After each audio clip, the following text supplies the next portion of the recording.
Barasat medical college হাসপাতাল, সেখানে যে গুরুতর অভিযোগ উঠেছে মৃতদেহ যেটা মর্গে রাখা ছিল তার চোখ চুরি হয়ে গেছে। এই অভিযোগ মৃতের পরিজনেরা করছেন।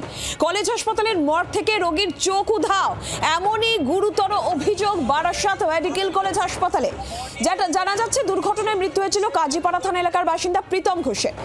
মর্গের ফ্রিজের খারাপ থাকায় বরফ দিয়ে দেহ সংরক্ষণ করা হয়। মৃতের বাঁ চোখ ইঁদুর খুবলে নিয়েছে, হাসপাতাল সূত্রেই খবর। এবং গতকাল বনগাঁ থেকে যখন মুখ্যমন্ত্রী ফিরছিলেন, তখন মুখ্যমন্ত্রীর কনভয় আটকে ক্ষোভ প্রকাশ করে মৃত প্রীতম ঘোষের পরিজনেরা। মুখ্যমন্ত্রী সঠিক তদন্তের আশ্বাস দিয়েছেন, কিন্তু প্রশ্ন উঠছে, একটা হাসপাতালে এমন ঘটনা ঘটতে পারল কিভাবে? হাসপাতালের পরিকাঠামো নিয়ে প্রশ্ন উঠছে। রীতিমতন ক্ষোভে ফেটে পড়েছেন মৃতের পরিজনেরা। শুনুন কি অভিযোগ, কি বক্তব্য তাদের। উনি আমাকে আশ্বস্ত দিয়েছে যে যাই হয়েছে ডেড বডির সাথে সেই ক্ষতিপূরণ আপনারা পাবেন, প্লাস ওদের বাড়িতে মেন কে আছে। তো আমি বলেছি ওনার মা আছে, উনি বিধবা অসহায়, তো ওনাকে চাকরি দেওয়ার কথা দিদি বলে গেছেন। আর বলে গেছেন যে যেটুকু আমাদের তরফ থেকে দরকার, বডির একটা পুরো চেক করা হবে, রিপোর্ট করা হবে, সেই রিপোর্ট অনুযায়ী পুরো ব্যাপারটা উনি দেখতে চায়, তদন্ত করে দেখতে চায়। হ্যাঁ, আমরা দেহ যখন আমাদের কাছে দিয়ে আমরা যখন নিতে যাবো, তখন দেখি আমার ভাইয়ের একটা চোখ নেই। আমার ভাইয়ের চোখটা কোথায়? আমরা শাস্তি চাই। আমার ভাইয়ের দুটো চোখই ছিল, তার মধ্যে একটা চোখ কোথায় গেল আমার ভাইয়ের? এখানে ব্যবসা হচ্ছে? হ্যাঁ, বলছে ইঁদুরা খেয়েছে। কে বলছে ইঁদুরা খাবে? বরফের মধ্যে ইঁদুর ঢুকবে? কালকে আমরা নিজেরা সন্ধ্যাবেলায় এসে বডি বরফ করে গেছি। আমার ভাইয়ের যতক্ষণ না চোখ ঠিকঠাক করো, ততক্ষণ আমরা বডি নেবো না। পরিজনদের বক্তব্য আপনারা শুনলেন, তাদের অভিযোগ শুনলেন। এর সাফাইয়ে হাসপাতালের কি বক্তব্য শুনুন।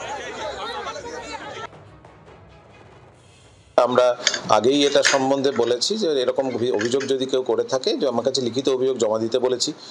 লিখিত অভিযোগ জমা পড়লে আমরা তদন্ত কমিটি করব, সেটা আমরা আগেই জানিয়ে দিয়েছিলাম। তারপরে এই ঘটনাটি ঘটেছে মুখ্যমন্ত্রী কনভয়ের কাছে। তাতে ম্যাডাম যেটা আমাদের নির্দেশ দিয়েছেন, আমরা সেই নির্দেশ মেনে আমরা এনকোয়ারি কমিটি আবার করে দিয়ে রিফর্ম করে অ্যাজ আর্লি অ্যাজ পসিবল আমরা করেই দিচ্ছি, এক্ষুনি করে ফেলছি।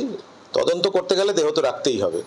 এখন যদি বাড়ির লোক বা পরিজনেরা যদি মনে করেন যে দেহ রাখবেন না, তাহলে কিন্তু তদন্তের ক্ষেত্রে এই আমাদের অসুবিধা একটা হয়ে যাবে, তখন তদন্তটা করে ওঠা যাবে না। হাসপাতাল কর্তৃপক্ষ তারা তদন্ত করে দেখার কথা বলছেন। গতকাল যখন বনগাঁ থেকে মুখ্যমন্ত্রী ফিরছিলেন, সে সময় কনভয় আটকে ক্ষোভ প্রকাশ করে মৃত প্রীতম ঘোষের পরিজনেরা। সঠিক তদন্ত এবং যারা দোষী প্রমাণিত হলে শাস্তির আশ্বাস মুখ্যমন্ত্রীও দিয়েছেন। শুনুন গতকাল মুখ্যমন্ত্রী কি বলেছেন। যদি এই ঘটনাটা পড়ে থাকে, টোটাল এনকোয়ারি অর্ডার দিলাম, এবং 2 হচ্ছে তার বিরুদ্ধে অ্যাকশন নেওয়া হবে, সিসিটিভি ফুটেজে দেখা হবে, এবং যে পরিবারের এই ঘটনা ঘটেছে তাদেরকে প্রয়োজনীয় ক্ষতিপূরণ দেওয়া হবে। যে মারা গেছে তাকে তো ফিরে পাওয়া যাবে না, কিন্তু যারা এই অপরাধটা করেছে তাদের বিরুদ্ধে যাতে বিচার পান আপনারা, তার জন্য এনকোয়ারি করে শাস্তি দেওয়া হবে। বাড়ির অ্যাড্রেসটা লিখে নাও আর বায়োডাটাটা নিয়ে নাও। খুব স্বাভাবিকভাবেই একটা হাসপাতালে যখন এরকম গুরুতর অভিযোগ উঠছে, মৃতের দেহ থেকে চোখ উধাও হয়ে যাচ্ছে, চোখ চুরির অভিযোগ পরিজনেরা করছেন, খুব স্বাভাবিক তোলপাড় রাজ্যের স্বাস্থ্য মহল। কেন এই ধরনের ঘটনা ঘটলো, কিভাবে ঘটলো, যত দ্রুত সম্ভব অভ্যন্তরীণ তদন্ত করে জানাতে নির্দেশ হাসপাতাল কর্তৃপক্ষকে, নির্দেশ স্বাস্থ্য দপ্তরের। এবং ইতিমধ্যেই যে আপডেট পাওয়া যাচ্ছে এই বারাসাত মেডিকেল কলেজ হাসপাতালে, সেখানে স্বাস্থ্য দপ্তরের আধিকারিকেরা যাবেন, গোটা ঘটনা ঠিক কি ঘটেছে, কি অভিযোগ খতিয়ে দেখবেন। আমরা আপডেট নেব। অয়ন শর্মা রয়েছেন টেলিফোন লাইনের প্রতিনিধি। অয়ন, দেখো নীলাঞ্জনা, এই মুহূর্তে সব থেকে বড় আপডেট যে চোখ উধাও হয়ে যাওয়ার যে ঘটনা, আমরা সকাল থেকে যে খবর সম্প্রচার করছি যে একেবারে উচ্চ পর্যায়ে তদন্ত কমিটি গঠন করা হয়েছে বারাসাত মেডিকেল কলেজ হাসপাতালের তরফ থেকে আলাদা করে। কিন্তু এবার তোমাকে বলে রাখি, স্বাস্থ্য দপ্তরের তরফ থেকে একটি উচ্চ পর্যায়ের প্রতিনিধি দল তারা আর কিছুক্ষণের মধ্যেই বারাসাত হাসপাতালে যাচ্ছেন, এমনটাই স্বাস্থ্য দপ্তর সূত্রে খবর। তারা প্রথমত প্রিন্সিপাল অফিসে যাবেন, প্রিন্সিপাল অফিসে গিয়ে প্রিন্সিপালকে সঙ্গে নিয়ে মর্গের সিসিটিভি ফুটেজ খতিয়ে দেখবেন। এছাড়াও পরিকাঠামোর কেন অভাব ছিল, কেন ফ্রিজের খারাপ, এখনো পর্যন্ত সূত্রে পাওয়া খবর বিগত 3 বছর ধরে বারাসাত মেডিকেল কলেজ হাসপাতালের মর্গের ফ্রিজার খারাপ রয়েছে। তা কেন খারাপ ছিল কেন স্বাস্থ্য দপ্তরকে জানানো হয়নি সেটা যেমন কৈফিয়ত তলব করা হবে। বিগত 72 ঘন্টাতে মর্গের ডিউটিতে কারা ছিলেন কর্মীরা, সেই 72 ঘন্টার ডিউটি রোস্টার ইতিমধ্যে প্রিন্সিপাল অফিসে চেয়ে পাঠানো হয়েছে এবং সেই ডিউটি রোস্টার দেখে যারা যারা ডিউটিতে ছিলেন তাদেরকেও ডেকে জিজ্ঞাসাবাদ করা হতে পারে যে কেন এই ধরনের ঘটনা ঘটলো।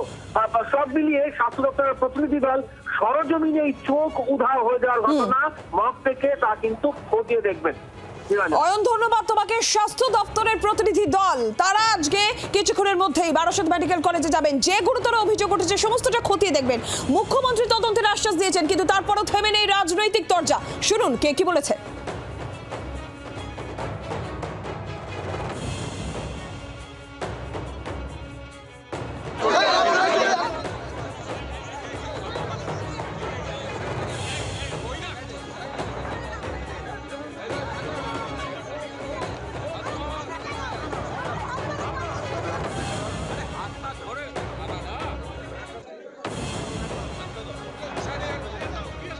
কত বড় মানবিক স্বাস্থ্যমন্ত্রী, ওখানে দাঁড়িয়ে দাঁড়িয়ে তিনি ছেলেটির মাকে চাকরি দিয়ে দিলেন, ওখানে দাঁড়িয়ে দাঁড়িয়ে সমস্ত সমস্যার সমাধান করে দিলেন। কিন্তু পশ্চিমবঙ্গের বর্তমান অবস্থা দেখুন, মেডিকেল কলেজ বানিয়েছে কিন্তু সেই মেডিকেল কলেজে ডেড বডি রাখার ফ্রিজার নেই, ইঁদুরে খায় মানুষের রক্ত, মানুষের দেহ।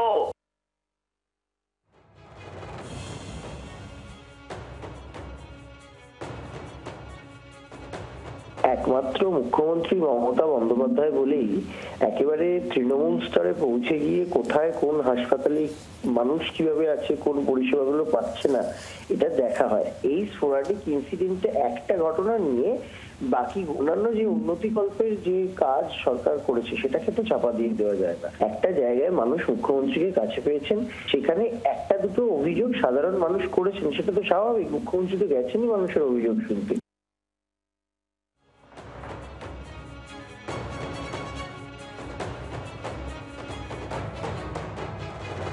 বারাসত মেডিকেল কলেজ হাসপাতালে দুর্ঘটনায় জখম প্রীতম ঘোষের মৃত্যু, তারপর মর্গে দেহ নিয়ে যায় এবং সেখান থেকে উধাও হয়ে গেল চোখ।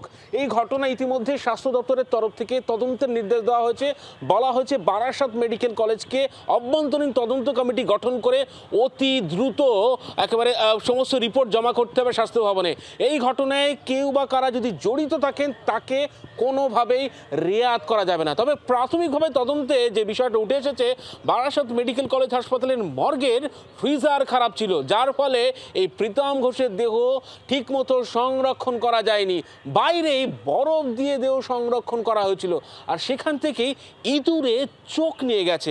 এই ঘটনা ইতিমধ্যে সামনে এসেছে, গোটা বিষয়টা খতিয়ে দেখছে স্বাস্থ্য দপ্তর। ক্যামেরায় পার্থ পালের সঙ্গে অয়ন শর্মা, জি 24 ঘন্টা, কলকাতা। একটা হাসপাতাল এবং সেই হাসপাতালে এমন একটা গুরুতর অভিযোগ উঠছে। হাসপাতালের প্রথমত হাসপাতালের মর্গের ফ্রিজার খারাপ, প্রায় 3 বছর ধরে খারাপ, এমনই তথ্য সামনে আসছে। দেহ সংরক্ষণ করা হচ্ছে বরফ দিয়ে, কিন্তু সেটা কতটা যথাযথভাবে সংরক্ষণ হচ্ছে এই ঘটনার পর সেটা নিয়ে প্রশ্ন উঠছে হাসপাতালের পরিকাঠামো নিয়ে। মৃতের পরিজনেরা তারা রীতিমতন ক্ষোভ প্রকাশ করছেন যে কিভাবে এই ঘটনা ঘটতে পারলো, হাসপাতালে কোথায় নজরদারি, কোথায় পরিকাঠামো। ইতিমধ্যেই তদন্ত কমিটি গঠন করা হয়েছে স্বাস্থ্য দপ্তর, তারা তদন্ত কমিটি গঠন করছে স্বাস্থ্য দপ্তরের আধিকারিকেরা, আর কিছুক্ষণের মধ্যেই তারা নিজেরা পৌঁছে যাবেন। গোটা যে অভিযোগ, যে গুরুতর অভিযোগ, সে সমস্ত অভিযোগ তারা খতিয়ে দেখবেন এবং এই সময় ডিউটিতে কারা ছিলেন, মর্গে সিসিটিভি, সে সমস্তটা তারা খতিয়ে দেখবেন। ডিউটির রোস্টার চেক করা হবে কারা ছিলেন, এবং যদি কারো দোষ প্রমাণিত হয় তাহলে কড়া শাস্তি, যেই আশ্বাস মুখ্যমন্ত্রী মমতা বন্দ্যোপাধ্যায় গতকাল দিয়েছেন। তদন্ত হবে, দোষী প্রমাণিত হলে কড়া শাস্তির নিদান। কিন্তু তারপরে প্রশ্ন উঠছে হাসপাতালে সেখানে এইরকম একটা ঘটনা ঘটলো কিভাবে? মর্গের ফ্রিজার যেখানে 3 বছর ধরে প্রায় খারাপ হয়ে পড়ে রয়েছে, কেন সেটা সারানোর ব্যবস্থা বা পরিকাঠামোগত প্রশ্ন, সেই প্রশ্নও কিন্তু থাকছে। হাসপাতালের এই বারাসত মেডিকেল কলেজ হাসপাতালে যে গুরুতর অভিযোগ, মৃতের দেহ রাখা ছিল, বরফ দিয়ে সংরক্ষণ করে রাখা ছিল, সেখান থেকে চোখ উধাও হয়ে গিয়েছে। পরিবার চুরির অভিযোগও করছে। হাসপাতাল বলছে ইঁদুরে নাকি চোখ খুবলে নিয়েছে। ভাবুন একবার, একটা হাসপাতালে এই ধরনের ঘটনা এবং হাসপাতাল কর্তৃপক্ষের এই সাফাই। চিকিৎসক অরিন্দম বিশ্বাস আমাদের সঙ্গে এই মুহূর্তে টেলিফোন লাইনে রয়েছেন। ডক্টর বিশ্বাস, বারাসাত মেডিকেল কলেজ হাসপাতালে আপনি শুনেছেন যে মৃতের চোখ উধাও, হাসপাতাল বলছে চোখ ইঁদুরে খুবলে নিয়েছে। দেখুন, একটা কথা বলছি, এই ঘটনাটার সম্মুখীন আমি হয়েছি যখন আমি 97 সালে হাউসম্যানশিপ করি।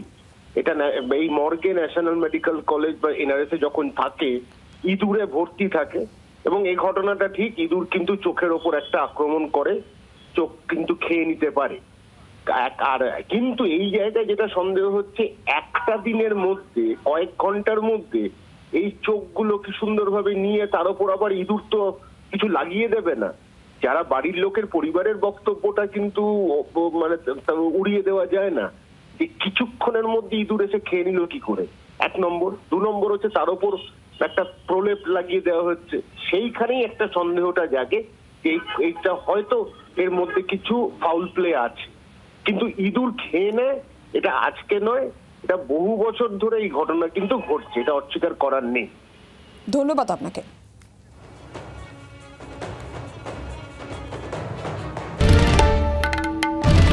বাংলার আওয়াজ, বাঙালির আবেগ, জি 24 ঘন্টা।